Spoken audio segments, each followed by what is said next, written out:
Assalamualaikum warahmatullahi wabarakatuh. Kami dari kelompok 2B akan melakukan video pemeriksaan fisik pada sistem endokrin dan juga perkemihan pada lansia. Selamat menyaksikan.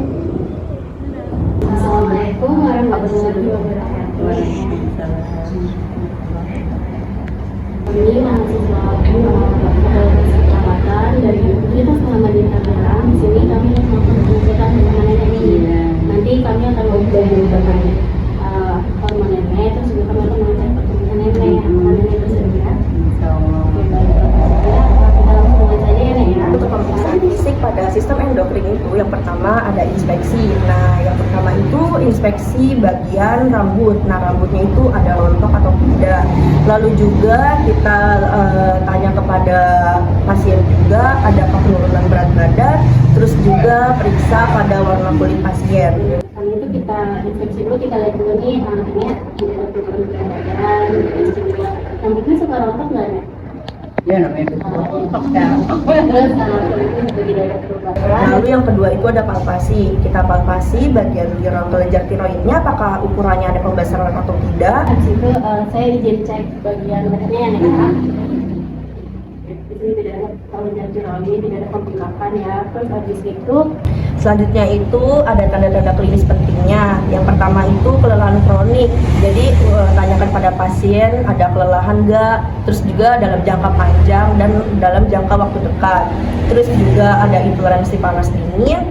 Terus juga tanyakan pasien juga untuk ada perubahan nafsu makan atau tidak pada pasien. Lalu ada perubahan berat badan tanpa sebab.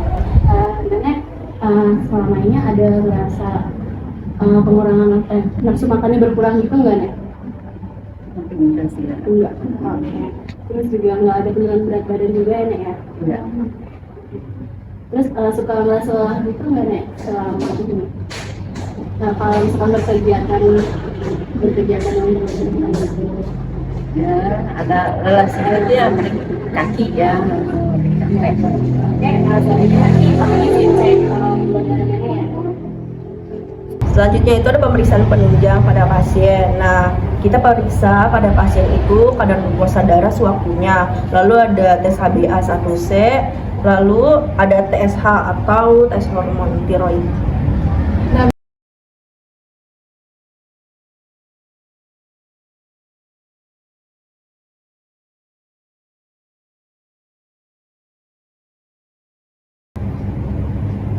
Gula darahnya 280. Tinggi juga ya? Iya, tinggi. 282. Oh iya, tinggi. Pada pemeriksaan sistem endokrin, interpretasi awal yang bisa kita lakukan jika lansia mengalami hipertiroidisme, maka lansia itu akan mengalami tanda gejalanya seperti penurunan berat badan, tremor, dan juga takikardi atau jantungnya berdebar-debar. Nah, kalau misalnya hipotiroidisme atau kebalikannya dari hiper, itu biasanya lansia mengalami penurunan berat badan, lalu juga bradikardi, yaitu jantungnya berdetak lebih lambat, dan biasanya kulitnya kering. Jika lansia mengalami diabetes mellitus, biasanya itu lansia mengalami polidipsi, lalu juga poliuri, yaitu kalau polidipsi mengalami haus di malam hari, sering haus, lalu juga poliuri sering berkemih di malam hari, lalu juga jika ada luka, si lansianya itu susah sembuhnya seperti itu. Dan juga kalau misalnya pada diabetes mellitus, biasanya lansia mengalami penurunan berat badan. Untuk evaluasi pemeriksaan fisik yang tadi, di sini subjektifnya pasien mengatakan tidak ada keluhan seperti lemah, haus berlebihan, atau sering buang air kecil. Pasien hanya memperhatikan bahwa urin tampak sangat bening pada di pagi hari.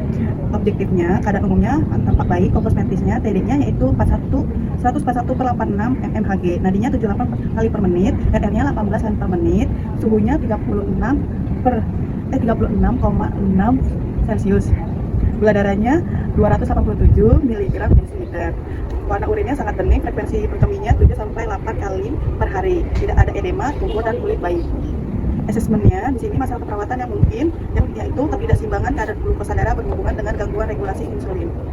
Sekian video pemeriksaan fisik dari kami, kurang lebihnya mohon maaf. Wassalamualaikum warahmatullahi wabarakatuh.